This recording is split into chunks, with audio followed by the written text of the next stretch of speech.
कुछ भी नहीं, पर दुख का स्पर्श भी नहीं, आनंद घन हूँ। जिस दिन यह अपने को समस्त तादात्म्यों से, आवरणों से उघाड़ लेगा, जिस दिन तुम अपने को सब अहंकारों से मुक्त कर लेते हो, तुम दिगंबर महावीर खुद हो जाते हो। जब उसके चित्त पर कोई वस्त्र नहीं होंगे, पूर्ण दिगंबर नग्न निरावरण हो जाएगा, उसी दिन परमात्मा को उपलब्ध हो जाएगा। जहाँ जीव ने अपने आवरणों का त्याग कर दिया, बस आवरण हटते ही जीवो ब्रह्म हो जाता है। ये जीव ही ब्रह्म है, ब्रह्म हो क्या जाएगा, लेकिन आवरण ढके हुए थे देह के, इंद्रियों के, प्राण के, भूतों के, इस कारण से वो अपने को दुखी मान रहा था।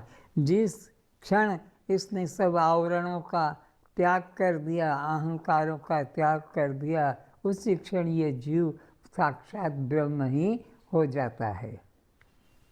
फिर भक्त भगवान में द्वैत भेद दूरी नहीं होगी। फिर जब दोनों एक हो गए, परमात्मा तो पहले से ही दिगंबर था और ये जीव भी सब अहंकार तोड़ के ब्रह्म हो गया, दिगंबर हो गया, तो दोनों में कोई भेद नहीं, बल्कि एक ही हो जाते हैं। जित देखूं तित श्याम। परमात्मा को पाने का एक ही मार्ग है, वह है अनन्य भाव। परमात्मा को पाना है तो उसका एक ही रास्ता बताया, अनन्य भाव, न अन्य अनन्य। परमात्मा मुझसे अलग भिन्न नहीं है, यही बस सबसे बड़ा साधन है परमात्मा को पाने का। अन्य भाव रखना ही दुख बंधन का कारण है। भक्त प्रार्थना, ध्यान, पूजा में भी अपने भगवान के साथ अनन्य नहीं होता। वहाँ भी वो अलग मैं अलग भाव बना ही रहता है। वहाँ भी उसे दूसरे भक्तों, दर्शकों का विचार होता है।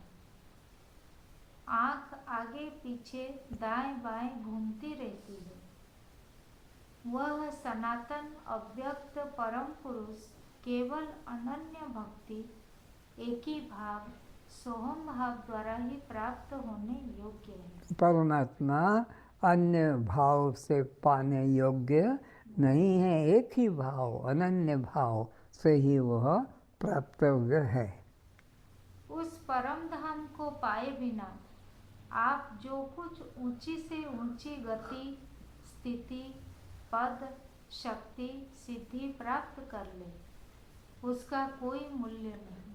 चाहे स्वर्ग पहुंच जाओ, वैकुंठ पहुंच जाओ और कोई लोक पहुंच जाओ, चाहे तुम समाधि लगा लो, अपने देह को भूल जाओ, प्राण को भूल जाओ और एक ही अन्न आहार भी छोड़ दो, तो भी कोई कल्याण नहीं। कल्याण तो जीव ब्रह्म के एकत्व भाव से ही होगा, अनन्य भाव से ही हो सकता है।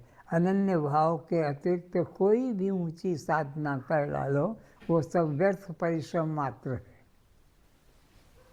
अंत में सब जन्म मरण के दुखों को ही प्रदान करने वाले सिद्ध हो। सबको अंत में मरना ही पड़ता है, देह का त्याग करना ही पड़ता